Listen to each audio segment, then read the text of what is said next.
Hey everyone, Mrs. Stockdale here. Tonight we're going to be reading again Charlotte's Web, and I'll be reading chapter 2. It's called Wilbur. Fern loved Wilbur more than anything. She loved to stroke him, to feed him, to put him to bed. Every morning, as soon as she got up, she warmed his milk, tied his bib on, and held the bottle for him.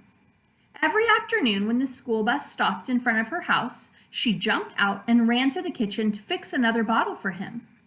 She fed him again at supper time and again just before going to bed. Mrs. Arable gave him a feeding around noontime each day, when Fern was away at school. Wilbur loved his milk, and he was never happier than when Fern was warming up a bottle for him. He would stand and gaze up at her with adoring eyes. For the first few days of his life, Wilbur was allowed to live in a box near the stove in the kitchen.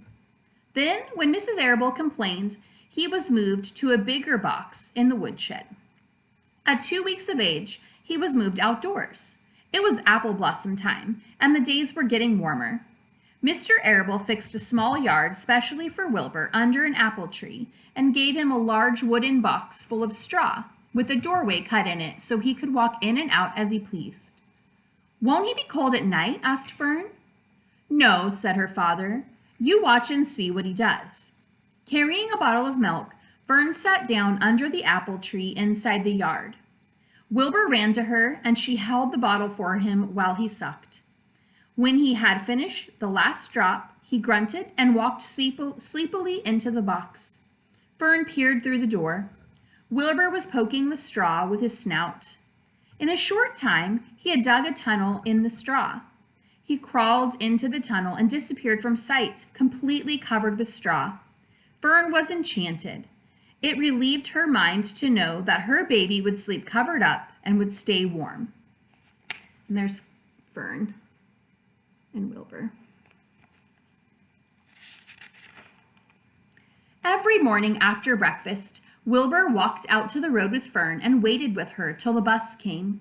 She would wave goodbye to him, and he would stand and watch the bus until it vanished around the turn. While Fern was in school, Wilbur was shut up inside his yard, but as soon as she got home in the afternoon, she would take him out and he would follow her around the place. If she went into the house, Wilbur went too. If she went upstairs, Wilbur would wait at the bottom step until she came down again. If she took her doll for a walk in the doll carriage, Wilbur followed along.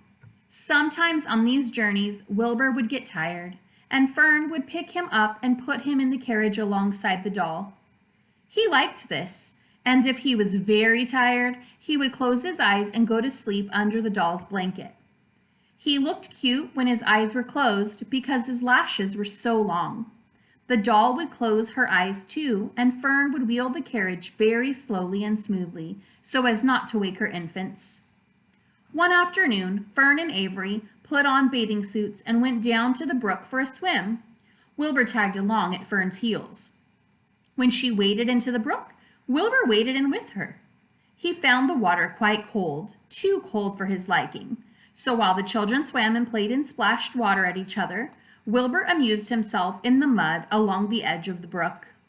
When it was warm and moist and delightfully sticky and oozy.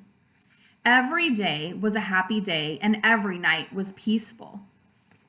And there's Wilbur and the doll, and Fern pushing him along. Wilbur was what farmers call a spring pig, which simply means that he was born in springtime. When he was 5 weeks old, Mr. Arable said he was now big enough to sell and would have to be sold. Fern broke down and wept, but her father was firm about it. Wilbur's appetite had increased. He was beginning to eat scraps of food in addition to milk. Mr. Arable was not willing to provide for him any longer. He had already sold Wilbur's 10 brothers and sisters. "He's got to go, Fern," he said. "You have had your fun raising a baby pig, but Wilbur is not a baby any longer, and he has got to be sold." "Call up the Zuckermans," suggested Mrs. Arable to Fern. "Your Uncle Homer sometimes raises a pig, and if Wilbur goes there to live, you can walk down the road and visit him as often as you like." "How much money should I ask for him?" Fern wanted to know. "Well," said her father, He's a runt. Tell your Uncle Homer you've got a pig you'll sell for $6 and see what he says." It was soon arranged. Fern phoned and got her Aunt Edith, and her Aunt Edith hollered for Uncle Homer, and Uncle Homer came in from the barn and talked to Fern. When he heard what the price was only $6, he said he would buy the pig.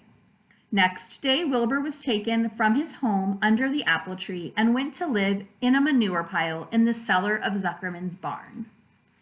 That was the end of chapter 2. I hope you enjoyed it, and I hope you were following along. See you later.